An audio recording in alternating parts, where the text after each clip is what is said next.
I just take the overall view generally. I think that when you look at the market today, the capital cost of a home, non-deductible debt, I think that when you look at the financial side of it and the obligations and commitments to the banks, interest rates, when you look at the best use of capital, it's just not the best use of capital. So that's not to say or advocate that don't buy a home. I'm just saying generally for me, when I look at the metrics, when I looked at it when I first started, and it made sense to me to have a very humble home. It was affordable. It wasn't extravagant. I realised quickly that I was far better off to expand into lower priced investment properties because I worked everything around the gearing ratios to look at financial independence a lot quicker rather than being tied. So every circumstance is different. Not everyone's the same. I just found I didn't want to live and I could have, this is when I was 24, I could have lived in $1 million home, which was a big deal at 24, but I decided to live in a $200,000 home. But what that did, it allowed me to go and buy other investment properties, 4 or 5 of those, 3, 4 of those, and had 80% of the interest obligations paid off. It's not a bad thing. I just think that it's an unfortunate thing now for young people coming in that the central city, no one wants to be out. And I was I was 25 k's out of Melbourne, CBD, until I moved into the city. But no one, if people adopted that view where they were going to go out 25 kilometres, it seems they don't. No one wants to go out that far unless they've got a family, 2 or 3 children on the way. But everyone wants to be in a city, and that's where the expense is. So it's just I guess I look at it now and I think, why are you beating yourself up? I look at young people and I say, listen, you look at the financial metrics on that, buy something or rent and invest. But I'm not saying for a moment, don't own your own home. I'm just saying is that bring the expectations down and maybe go out a little bit further and bring the price down and think about where you deploy that personal exertion, that income. And there's no real return like anything other than your own personal exertion. And I think that's what I'm saying. I think the notion of buying a big home on or way beyond your means and paying non-deductible debt is suicide, financial suicide. Okay, so 1945, as we've mentioned, 3.5 children have half, but that was the stats, the ABS. Post-war, people came back, got married, got educated, hopefully got married, had 3.5 children, got married and then bought a house. Or bought a house and then got married. But back then it was get married and buy a house. So that was just the norm, just to buy a home and get something that's affordable and just have a roof over your head and pay it off as fast as possibly can. Now, and this comes back to the archetypes and the different personalities with people, is that I look back and the advice I say to people now, knowing what I know, and when I speak to people in an informal way, that I say to them, you're working whether you're white collar, blue collar, and there's a limit to how much you can. I mean, if you're working in management, senior management, you can't all of a sudden go and double your revenue or double your pay, although that'd be nice. You can always ask. That's unreasonable and not likely. So the next phase is, going into the self-employed, that entrepreneurial business phase is not for everybody. And I say to people that I want you to think about that, because if someone's on whatever they're on, let's say $100,000, when I heard this concept when I was a young, arrogant lawyer at Lend-Lease, ambitious, driven, and a wise man said to me, when you start work on Monday morning, it turns out that at 11:30 on Wednesday, you start working for yourself.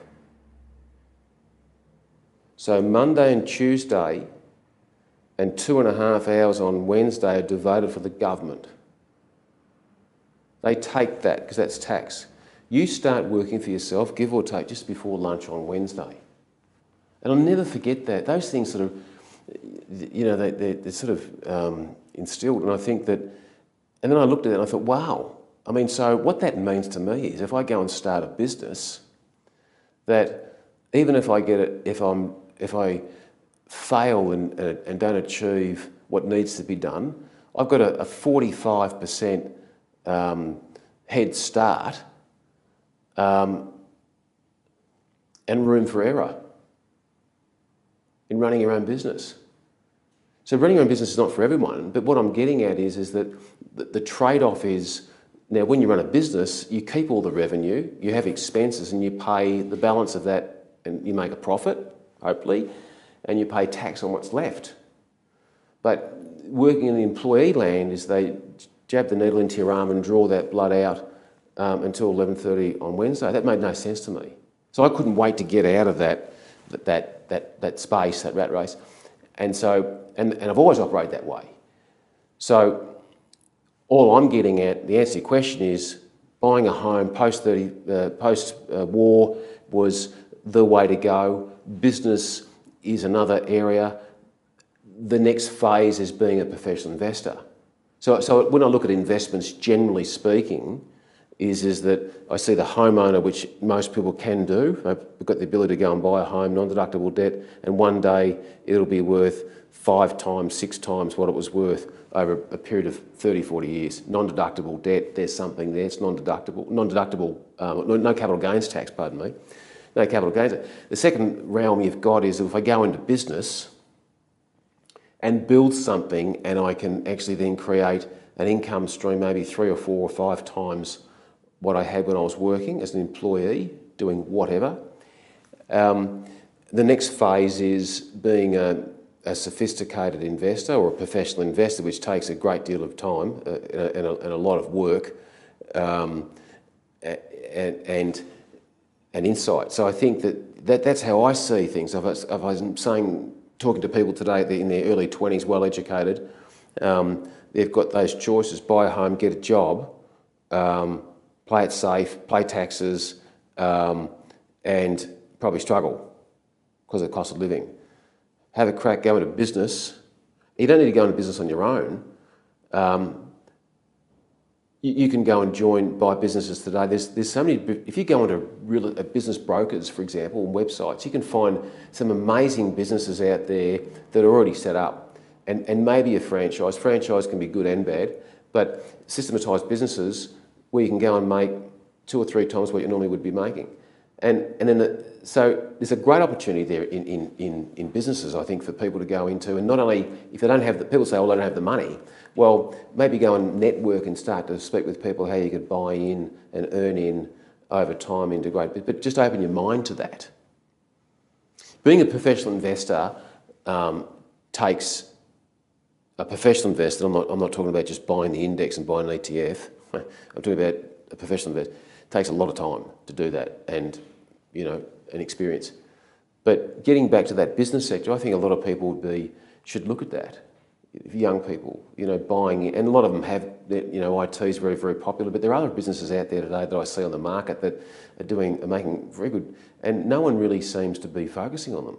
I mean, fabrication businesses, engineering businesses, distribution businesses, manufacturing that have got and I think there's a lot of them out there that you can go and the bank will finance those businesses.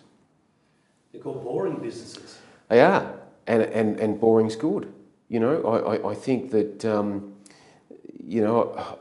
there are a lot out there. You just need to go and have a look at some of the portals out there and some of the businesses. And I think that and be open-minded, not just to something that you're aware of. You might be looking at other businesses that you never even would have thought of.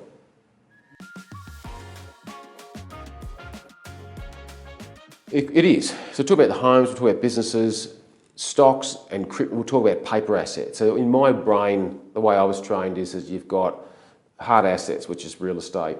You've got businesses, which is operational, okay? And then you have paper assets. So they're the 3 silos in my brain. hard, real estate, business, mechanics, operation, people, networking, buying and selling, balance sheets, P&L, to being a professional investor and buying into great businesses and sitting back and watching it grow. We need the capital to do that. So Bitcoin falls into that stock, and I take the view now on paper assets. I have that well honed, as you know, through conquering the technology and through our own fund we've just launched, is that to me, paper assets now, not top magnificent 7, but certainly top magnificent 12 to 20 of the best global companies, and some are here, gold, silver, Ethereum and Bitcoin, and probably XRP. And I've studied them enough. That's what I do with my money. That's not to say people are going to follow that, but that's what I've learned enough that I'm convinced enough and researched enough. And don't worry, the paradigm will survive. You're constantly researching that. So there's so many different avenues now, and it's a wonderful time to be alive, that I would say to someone, if you're going to buy a home, keep your cash reserves available to be able to look at a business when it comes up, and keep your mind, because nothing is like, utopia is being a professional investor and being your own version of Warren Buffett. I think that's utopia for me. And I now live that dream. So I just say to someone, I see so many people that have got themselves just caught up in that house. There is life after a house that's costing you too much. There is life after that in Melbourne and Sydney. Just don't do it. I'm just saying, and with school fees, you've got headwinds, the deck is stacked against you financially, non-deductible.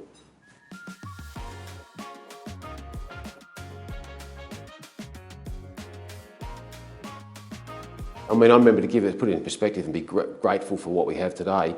I remember clients had come to us and we had our own broking house at Lend-Lease, and clients would say, I'll buy 100,000 BHP. And I said, well, it's going to be, it's no problem, and fill out the ticket, and it was 2%, $2,000. And coming from legal and going to funds management, I thought, it's expensive. And then they turn around and say, look, I might make it 200,000. And I used to think, just in that decision, I've made $2,000 in 17 seconds. So I used to get down, well, if you double the contribution, I'll halve the fee. But what I'm getting at is, and it was good money, now to do that transaction today is $75. So that's how much it's changed to buy the same company. And it's probably a better company than what it was back then. So we have access to so much, and so people say, look, I think, it's made things a lot easier and a lot of opportunities, particularly in the communication and information. Learning today has got to be the easiest thing. I mean, referencing as a lawyer and going through, you had to reference everything manually. And now we see the courts pulling up lawyers now for using AI. So the access of information today, there's no excuse for, look, I'm not too sure about it. I mean, no one's really taught me. Well, there's no excuse anymore. You've got access to everything. In fact, probably too much. I think in some cases people have got, I know some people that say, I've just got so much opportunity, I just can't make a decision. And they don't do anything. That's a problem. But more opportunity than anything right now. I think the key for it is to work out what you can stomach and what you're wired for. What sort of investment or businesses that you're wired for. So Bitcoin and those, I call them paper assets, they're here to stay. And they won't be the only one. There'll be other forms of digital currency that will one day be right up there with the Bitcoin and Ethereum in different shapes and forms. No different to what credit card was 70, 80 years ago. Gains to be made. Massive gains. And I think that the big opportunities are that, if you can set yourself, you do need the right structure. One thing I'll say about this is critical. People go off, I said all the time, I remember years ago when self-managed super funds came out, I was doing self-managed super funds in the late 80s, which was I think they came out in 83 where they passed, and no one was doing them in the advisory space. And I still do a lot of them, but some people were caught at audit, they were buying golf memberships and, all of these types of things, which are totally in breach. But even today I see people that have bought a holiday home or a property and it's the wrong trust structure, or it's in a joint venture, or some tenants in common. And so whatever investments you do need to get the right tax advice, and whether it's a self-managed super fund or a tax structure, you need to speak to an accountant that specialises in these areas.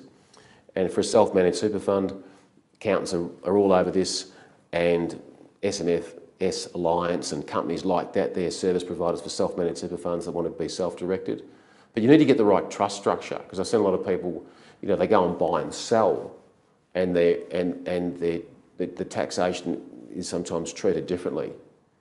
So they need to think about that. In most cases, it would be super and family trust structure. But massive opportunity now. But you just need to look. No one's going to serve up the best portfolio to you and mail it to you. You do need to speak to someone and design your own tailor-made solution. Beyond the home. Beyond the home. That's the easy part, but is it? You look back and think, well, I look at it, I think now at 58, when I make decisions, I've mitigated the risk because I've got the technology and I've mitigated. But I look at people today even putting in money into super and earning 9%, 10% industry fund, putting money into a property that they really couldn't afford, but they've done it. And I look back and I think, how much money, I don't want to go back in a time machine and show them what could have been. I reckon the most frightening thing on planet Earth, my grandfather told me this, is one day waking up or meeting the person one day that you could have been. The most frightening thing on planet Earth is one day waking up and meeting the person that you could have been. My grandfather told me that. So I think about the decisions you're making. Are we going to buy this bigger? Think about it, because is that the best pathway and the best possible outcome in the end? People don't think about it because they're too busy thinking, we just need a big house because we just want to get a big house. There's no real reason for it. A lot of it's sort of to buy things to impress people they don't like. A lot of it, particularly in family, I see that a lot. It's dumb.